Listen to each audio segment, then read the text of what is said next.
জুলাই গণঅভ্যুত্থানের সময় সংঘটিত মানবতাবিরোধী অপরাধের মামলায় শেখ হাসিনার বিচার শুরুর আদেশ দিয়েছে আন্তর্জাতিক অপরাধ ট্রাইব্যুনাল।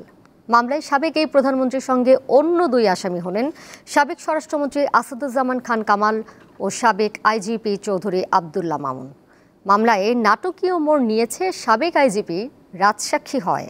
বৃহস্পতিবার তিনি ট্রাইব্যুনালকে জানান ৫টি অভিযোগের সবকিছুর তথ্য উপাত্ত তুলে ধরবেন সাক্ষ্য গ্রহণের সময়। ২০২৪ সালের জুলাই আগস্টের গণঅভ্যুত্থানের পর থেকেই পলাতক তৎকালীন প্রধানমন্ত্রী শেখ হাসিনা সরকার বিরোধী ওই আন্দোলনে হত্যার নির্দেশদাতা বা সুপিরিয়র রেসপন্সিবিলিটির অভিযোগ রয়েছে তার বিরুদ্ধে। পরবর্তীতে আন্তর্জাতিক অপরাধ ট্রাইব্যুনালে যখন শেখ হাসিনার বিরুদ্ধে অভিযোগ আনা হয় তখন ওই বিষয়টিও সামনে আসে। এরপর শেখ হাসিনার ফাঁস হওয়া এক অডিও আলাপেও লিথাল ওয়েপন বা মরণাস্ত্র ব্যবহারের নির্দেশের বিষয়টি তদন্ত সংস্থা উল্লেখ করে।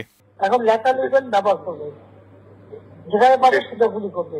অবশেষে সেই জুলাইয়ে এসেই গণহত্যার মামলায় আনুষ্ঠানিক বিচার শুরু হচ্ছে শেখ হাসিনার। তিনি ছাড়াও মামলায় আসামি করা হয় সাবেক স্বরাষ্ট্রমন্ত্রী আসাদুজ্জামান খান কামাল ও সাবেক আইজিপি চৌধুরী আবদুল্লাহ আল মামুনকে। ত্রয়ীর বিরুদ্ধে মোট ৫টি অভিযোগ এনেছে তদন্ত সংস্থা। জুলাই এবং আগস্টে ১৫০০ ছাত্র জনতাকে হত্যা করা হয়েছে, ২৫,০০০ মানুষকে আহত করা হয়েছে, যাদের মধ্যে চিরস্থায়ীভাবে অন্ধত্ব বরণ, চিরস্থায়ীভাবে অঙ্গহানি সহ নানান ধরনের মানবতা বিরোধী অপরাধ সংগঠন করার দায়ে তাদের বিরুদ্ধে সুপিরিয়র কমান্ড রেসপন্সিবিলিটির আওতায় অভিযোগ গঠন করা হয়েছে।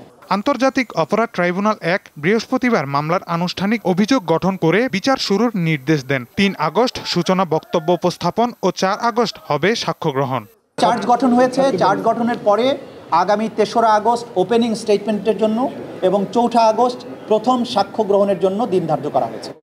২০২২ সালের ৩০ সেপ্টেম্বর থেকে ২০২৪ সালের ৬ আগস্ট পর্যন্ত আইজিপি ছিলেন চৌধুরী আবদুল্লাহ আল মামুন। এবার তিনি জুলাই আগস্টে গণহত্যার মামলায় রাজসাক্ষী হওয়ার আবেদন করলে ট্রাইব্যুনাল তা মঞ্জুর করে। এই যে ঘটনাটি মানবতা বিরোধী অপরাধ ২০২৪-এর জুলাই আগস্টে হয়েছিল, সেই অপরাধের সমস্ত কিছু যেহেতু তার জানবার কথা, তিনি সমস্ত তথ্য আদালতকে উদ্ঘাটনের ব্যাপারে সহায়তার মাধ্যমে তিনি অ্যাপ্রুভার হতে চেয়েছেন এবং সেই প্রার্থনাও আদালত মঞ্জুর করেছেন। অভিযোগ গঠনের মধ্য দিয়ে পুনর্গঠিত ট্রাইব্যুনালে দাখিল করা শেখ হাসিনার বিরুদ্ধে প্রথম কোনো মামলার বিচার শুরু হলো। মাহিদুর রহমান, দীপ্ত সংবাদ, ঢাকা।